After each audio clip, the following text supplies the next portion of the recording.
et nous continuons cette journée et on va parler d'enjeux stratégiques des infrastructures d'IA en santé. L'IA en santé promet des avancées majeures, mais elle repose sur des fondations souvent invisibles, l'infrastructure et la gouvernance des données. Interopérabilité, souveraineté, sécurité, autant d'enjeux stratégiques qui conditionnent son déploiement. Et pour parler de ces sujets passionnants, je suis ravie d'accueillir Patrice Navarro, partenaire Data Tech et Cyber Security chez Clifford Chance, Maëlle Priour, chef de projet à l'Agence du numérique en santé, et Yves Mailleux, EMEA Industry Principal Healthcare and Life Sciences chez Pure Storage. On va rentrer dans le vif du sujet. On va parler données et interopérabilité. Maëlle, aujourd'hui, pourquoi l'interopérabilité est-elle si critique pour l'IA en santé ? Et est-ce qu'aujourd'hui, elle est vraiment une réalité ? Où en est-on ? Bonjour à tous, donc Maëlle Priour. Donc, je vais répondre à la première question, à quoi sert l'interopérabilité ? On a vu la présentation différente, qu'il y avait une foule de données, des données qui viennent des laboratoires, de l'imagerie et autres. Pour ma petite expérience, je travaillais à l'Institut Curie. Dans un hôpital, on a plus de cinquantaine de logiciels. Donc, c'est des sources de données qui viennent de différents logiciels. Et donc, les services numériques, l'IA, ont besoin de ces données, en fait. Et pour pouvoir exploiter pleinement, ces données doivent être transportées et échangées, en fait. C'est là qu'intervient l'interopérabilité. L'interopérabilité est donc essentielle pour l'IA en santé. Elle permet au système numérique de communiquer efficacement et d'échanger des données médicales sans perte de données et avoir des données de qualité. Je pense que c'est l'intérêt majeur de l'interopérabilité et c'est dans cet axe qu'on rentre. On va donc pouvoir analyser des données de sources multiples, des données d'imagerie, de laboratoire, pour proposer des diagnostics aux patients, des diagnostics fiables et réels. L'interopérabilité va donc aussi garantir que les données utilisées par l'IA sont sécurisées et fiables et sans biais, en fait. Donc c'est un intérêt majeur. Enfin, avec l'interopérabilité, l'ensemble des acteurs vont pouvoir accéder à ces données, puisque les données vont être ouvertes. Et donc, ça va favoriser l'innovation et l'accélération de nouveaux modèles. Vous m'avez posé une deuxième question. Est-ce que c'est une réalité, l'interopérabilité ? Oui, c'est une réalité. En fait, je travaille donc à l'ANS. On met en place le cadre des systèmes d'information. On publie plus d'une vingtaine de spécifications qui vont concerner quoi ? Les allergies, le volet de synthèse médicale, l'imagerie, la biologie. Donc, on peut déjà échanger toutes ces données de manière simple et interopérable. Qu'est-ce qu'on fait pour ça ? On met en place des actions pédagogiques, on met en place un serveur de terminologie et enfin, un programme tel que Ségur du numérique en santé a permis de déployer toutes ces solutions numériques à grande échelle. Donc l'interopérabilité, c'est une réalité. Merci Maëlle. Patrice, depuis ce matin, on parle beaucoup de cadres réglementaires, RGPD, AI Act. Maëlle vient de nous parler d'innovation en santé. Est-ce que tous ces cadres réglementaires, ils favorisent ou ils freinent la mutualisation de la donnée ? Alors en principe, ils vont surtout, ils vont pas freiner, ils vont pas favoriser. Ils vont imposer des contraintes pour le faire légalement. Et derrière légal, il y a beaucoup de concepts. Ça reste une problématique. On l'a vu dans excellents slides précédents. Il y a besoin d'un sourcing de données énorme. Il faut aller chercher beaucoup de données. Et surtout en santé, c'est compliqué. C'est compliqué si on prend juste le RGPD. J'en prends juste un pour pas vous ensevelir sous les textes.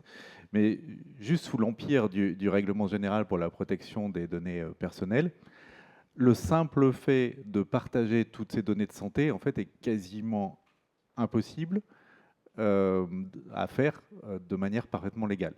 C'est possible. Il y a des mitigateurs, il y a des possibilités. Mais si on prend les choses de manière très juridique, je vais juste faire un petit point juridique, pour traiter des données de santé sous l'empire du RGPD, vous avez besoin d'une exception. Par principe, c'est interdit. Donc vous avez besoin d'une exception qui est dans une liste limitée, une liste fermée à l'article 9 du RGPD. Et pour le développement de l'IA, il est établi, vous pouvez demander à vos juristes ou à vos avocats, beaucoup vont se creuser la tête, mais on travaille depuis longtemps sur le sujet. Globalement, il n'y a pas de base légale à une exception pour le traitement des données de santé sous l'article 9 du RGPD. Mais il y a aussi des bonnes nouvelles. il y a aussi des bonnes nouvelles parce qu'il y a besoin de toutes ces données et les autorités le savent. Les autorités le comprennent. Le règlement sur l'IA a été aussi en partie fait pour ça, même s'il ne facilite pas grandement les choses, il ne va pas à l'encontre. Mais si je prends juste quelques éléments, la CNIL, donc l'autorité en charge de la protection des données en France, a émis des guidelines, des recommandations sous forme de plusieurs fiches qui sont plutôt pas trop mal faites, et ce depuis avril 2024.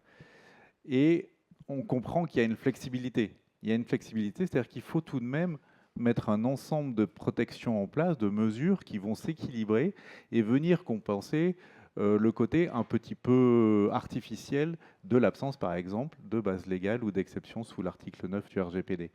Mais ça veut dire faire très attention à l'intégralité des autres principes et autres obligations. Donc tout le sourcing qu'on a vu encore une fois sur les slides précédents doit faire l'objet d'un cas par cas, d'une analyse au cas par cas de la possibilité de recevoir, d'utiliser, de réutiliser les données. Mais tout ça va dans le bon sens. La CNIL le comprend, introduit de la flexibilité, les autorités aussi. L'autorité irlandaise vient de dire, ce n'était pas forcément des données de santé, mais des données massives en tout cas. L'autorité de protection des données personnelles irlandaise vient de dire que Meta peut parfaitement aller traiter vos données issues de Facebook pour entraîner son IA. Et franchement, juridiquement, ce n'était pas gagné. Donc, toutes ces protections, elles doivent être mises en place dès la conception des projets. Et puis, pour finir sur cette réponse sur une bonne note, il y a aussi des tonnes de sources de données qui sont mises à disposition et qui vont l'être de plus en plus. On a bien sûr le SNDS, magnifiquement géré par le Health Data Hub. Et puis le HDS, on en a parlé à plusieurs reprises. Il y a des sources de données, il y a des moyens. Il y a aujourd'hui des moyens d'absorber toutes ces données, cette quantité massive de données nécessaires à l'entraînement et au développement des IA en santé. C'est possible, mais vraiment, il faut remonter à la conception dès le début du projet pour s'assurer qu'on ne se retrouve pas à avoir créé un outil de manière illégale, ce qui le rendrait impossible à placer sur le marché. Merci Patrice. Yves, j'ai envie qu'on rentre encore plus en granularité sur le sujet.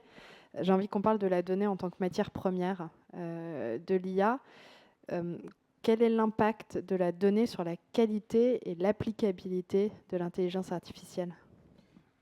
Merci pour la question. Je pense qu'on comprend tous que la donnée ou les données sont vraiment le carburant pour l'IA, il va de soi. Et si on parle de la qualité, évidemment, on parle de la haute qualité des données qui sont bien notées, on parle de la donnée qui n'est pas polluée, qu'il n'y a pas de bias, qu'il n'y a pas de discrimination. Donc, ce sont des choses qui vont d'elles-mêmes. Ceci dit, je pense que la quantité a une qualité sur elle. Je pense que c'est une quotation de Staline pour décrire en fait les efforts russes pendant la Deuxième Guerre mondiale. Et quand on voit par exemple, quand on va chez HIMSS ou HIMSS aux États-Unis, j'ai pu assister à des séminaires de Mayo Clinic, quand même un des grands hôpitaux américains.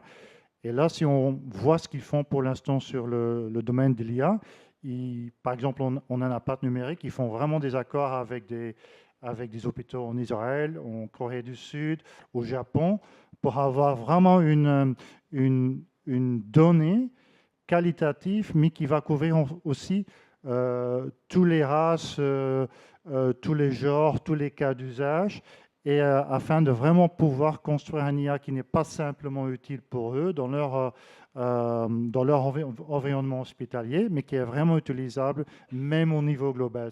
Les Américains rêvent toujours grand, donc c'est vraiment au niveau global qu'ils veulent le faire. Et puis surtout, ils gardent la donnée. Je pense que ce n'est pas gagné en Europe pour l'instant. Prenons de nouveau l'impact numérique. Pour l'instant, j'ai quand même fait beaucoup de dossiers en France, en Belgique, aux Pays-Bas. Typiquement, on va garder la donnée 1 an et demi, 2 ans. Les Anglais font déjà un peu mieux, 5 ans. Les Américains font 10 ans. Donc, si on n'a pas la donnée, on ne peut pas l'utiliser. Ça va nuire à la qualité, évidemment.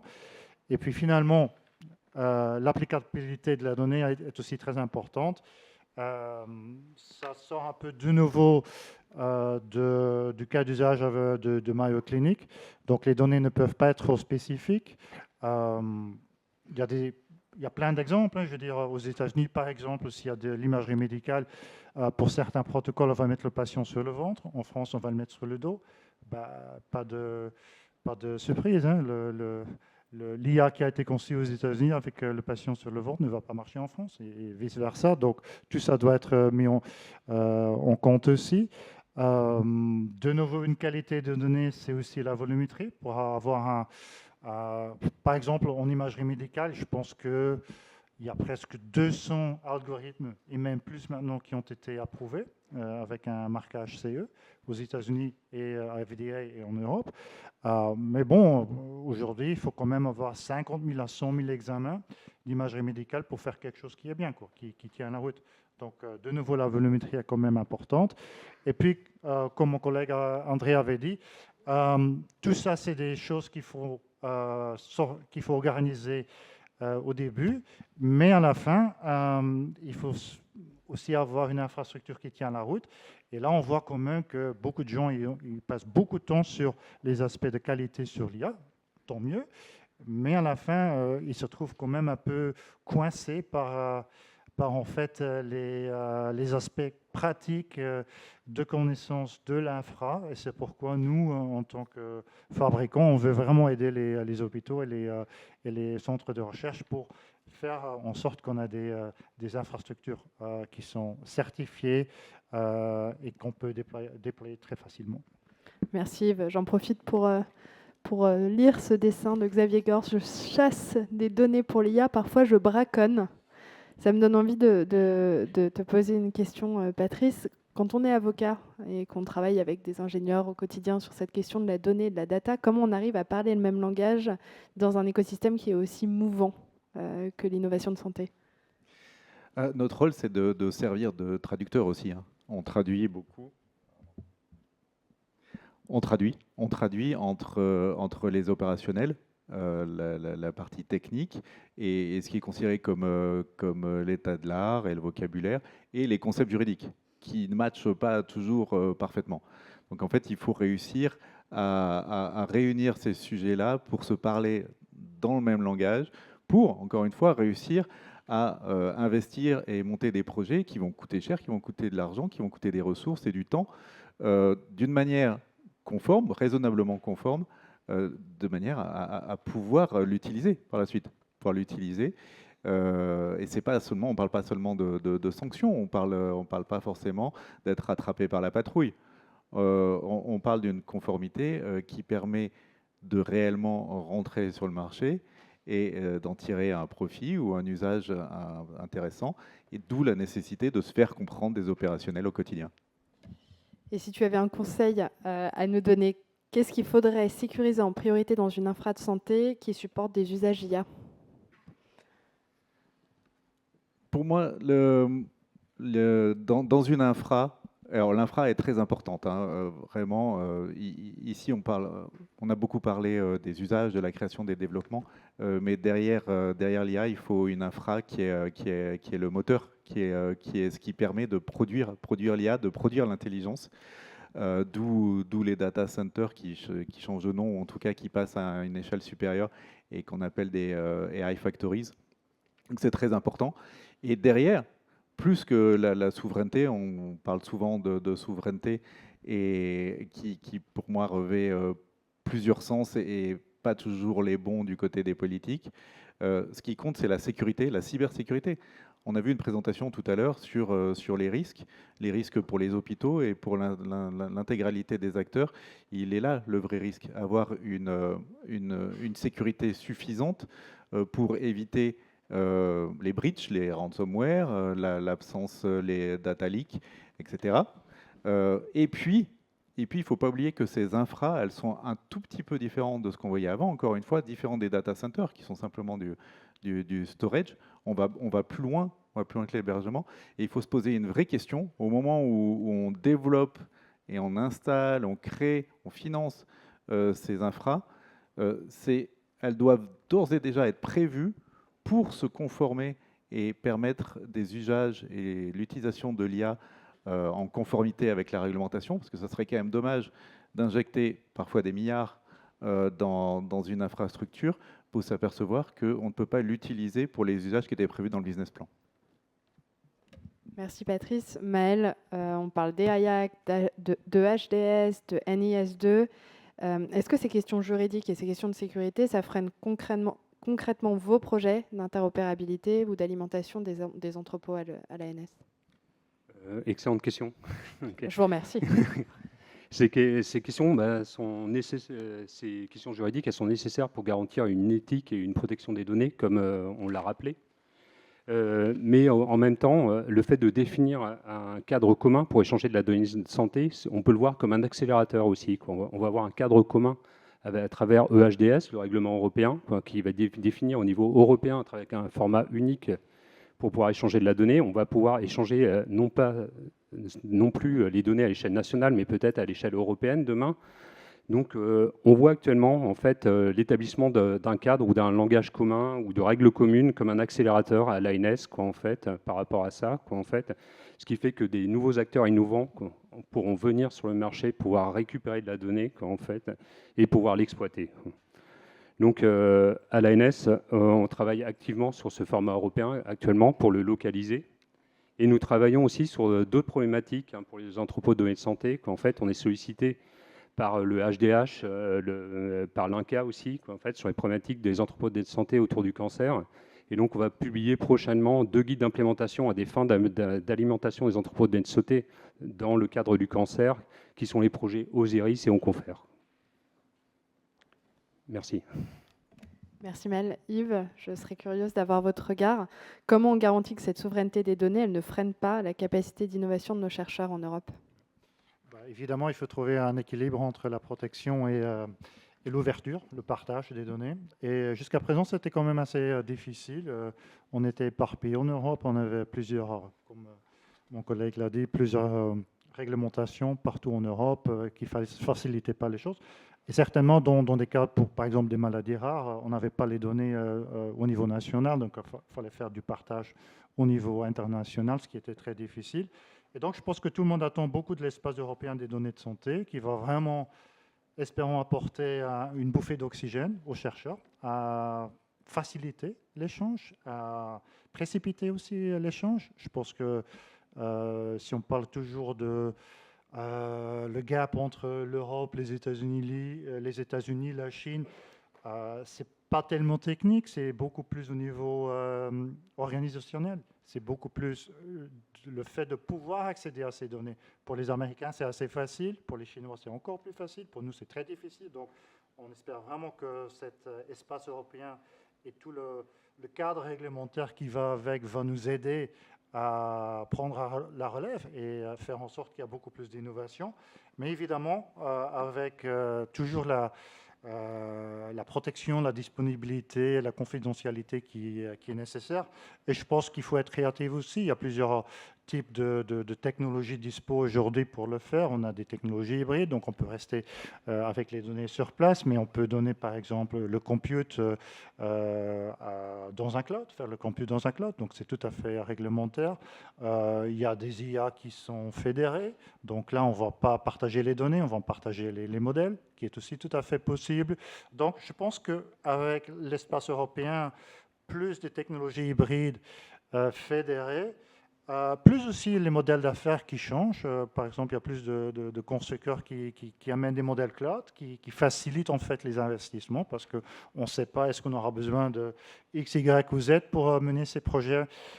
Et donc, surtout dans ces cas-là, les chercheurs vont aller dans les clouds américains publics. C'est quand même un peu dur de les remplacer si on doit faire des investissements très, très lourds. Donc, l'innovation dans les modèles économiques se fait aussi. L'innovation dans les technos se fait aussi. Les densifications se font. Donc, aujourd'hui, on peut... Par exemple, j'ai fait, il y a 10-15 ans, un projet de génomique en Angleterre, Genomics England.